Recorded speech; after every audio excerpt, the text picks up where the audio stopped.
Watch this video, make we hear wetin Oba of Benin, Oba talk there, wetin in talk when he visit the governor of Lagos State.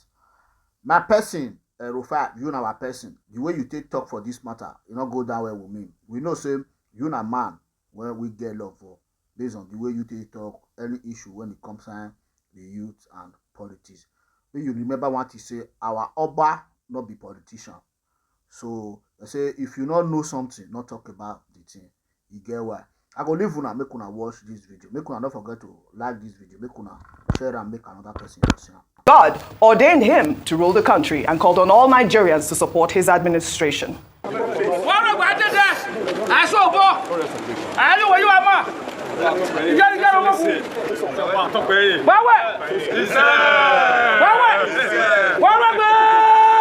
Your Excellency, we want to repeat again our congratulations to Mr. President. We are happy that it's all over now. It has gone to the end of the road. Whatever controversies or objections or whatever cannot go beyond that. But God has ordained that President Tinubu will be the president.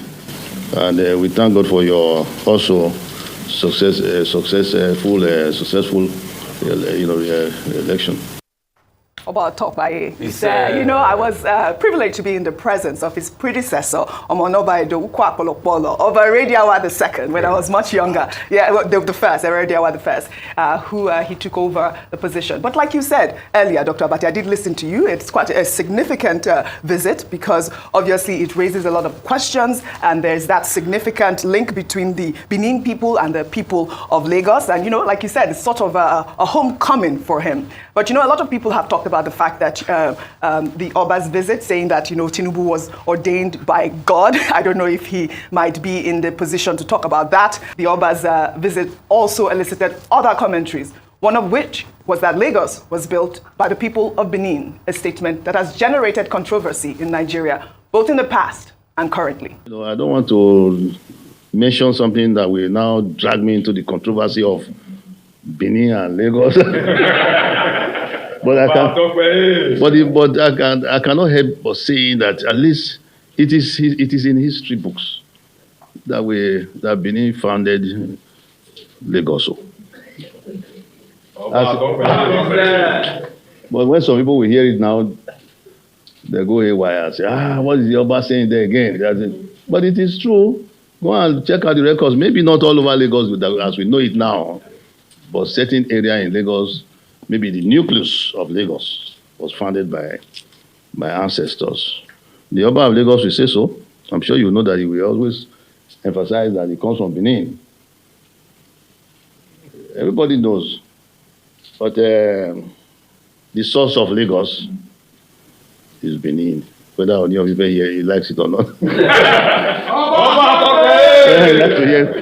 Well, a little bit of history there, more history. I mean, It is the truth. A lot of people know this, but I mean, it's good that he's coming out again to say, if you recall during the election time, that whole story about Lagos is no man land. I think that, his statement there puts a lot to rest in that regard. This was what I said during the election time that went viral. Let me quote what the Oba of Lagos said in an interview in 2017 that says from the Guardian, that said, Lagos Oba traces origin to Benin.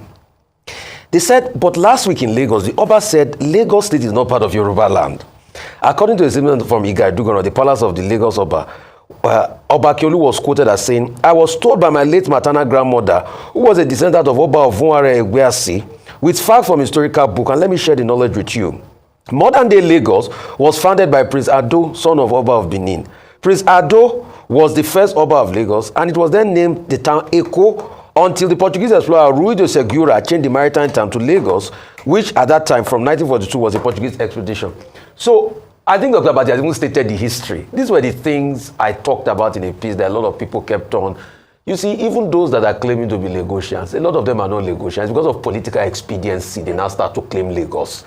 The true Lagosians know each other. So on that score, the Oba was right, and that's why we always read history, because somebody took paper, wrote articles abusing me and saying all sorts, just because I recounted the history that in the history book that has been reiterated. And the Oba of Lagos reiterated that again. Yeah.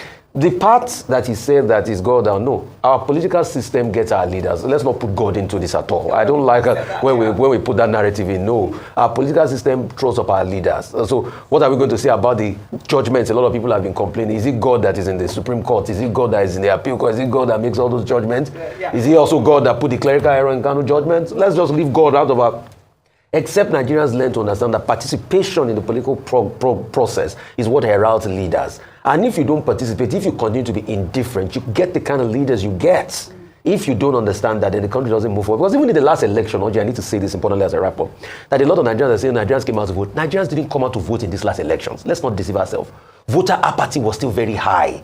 For a country with over 80 to 90 million voters, less than 30 to 40 million people decided who was president. Right. Well, and that's still very low. Until we have something like other countries where you have over 65, 70% voters, we can't build this country. So stop being indifferent. Come out and make your voices heard. Right. That's all well, I'm going to say. Rufai, you made a lot of points. And, while I agree with you, the Oba, who, is a monarch, is also a Nigerian citizen and has his own opinion. And, if he says it's God that ordained Tinubu, that is his opinion, right? Yeah. But also, Dr. Abati, I love the fact that the Lagos State governor took him to that Yoruba museum. And then, they had that type of cultural interaction between the people of Benin and, the people of Lagos. I think it's another feat for the Lagos state government. I mean, that museum is not fully open, but, when it's open, it will be a nice addition to the cultural landscape. It's a very good thing, good optics. Yes. Knowing that the Oba himself, is somebody who has a very strong interest in the preservation of culture and monuments and museums, and retrieving stolen artifacts and giving our culture a pride of a place. On the point that he made about Benin having founded Lagos, well, when Mr. Feni was on the program, he said, look, at a time, the Benin Kingdom stretched all the way to the Republic of Benin, the great Benin Empire. It was an empire, just like the Oyo Empire in those days. And earlier on, I tried to give a bit of history. As told by the present Oba of Lagos himself, about Prince Ado, who was the first king in 1630, and then how there's that connection. And that's the point that the Oba of Benin was making. But look, this is like coming home for him, more or less. But, people are very emotional about history. One fellow I see has quickly written a piece about me saying I should not give a history lecture on Lagos. Well, I wasn't giving a history lecture. People should not project their own illiteracy. Because I found the reaction by the person, very abusive. He said, I said Prince Ado married Erelu Kuti. Well, Erelu Kuti, he has correctly pointed out, is the daughter of Prince Ado, and truly the mother of Ologun Kutere, who later also became king. But people should learn not to be emotional, okay? When you say Lagos belongs to all of us, Lagos is the most cosmopolitan center, nobody is taking Lagos away from the Lagosians. Yeah. So I find the emotionalism of some characters who call themselves indigenous persons, even when the Eleko himself does not react, emotionally like that to bits of history, they should learn and try to speak like educated people. That's one. The point that the Oba of Benin made about, Tinubu being ordained by God. The Oba of Benin kings are also spiritual beings within their community. And, the Benin's, their monarch is highly revered. It's not just the king, it's also the spiritual head. And it's also like, some people from certain parts of the country, when anything happens for religious reasons, they say, oh, it is the will of God. I think it's in that context, that the Oba of Benin was speaking, not in a political sense. So if he says, well, only what God wants happens, I don't think that is a wrong thing to say. But other people who are not so religious, they have different views. Absolutely. So let all flowers bloom, let all views flourish.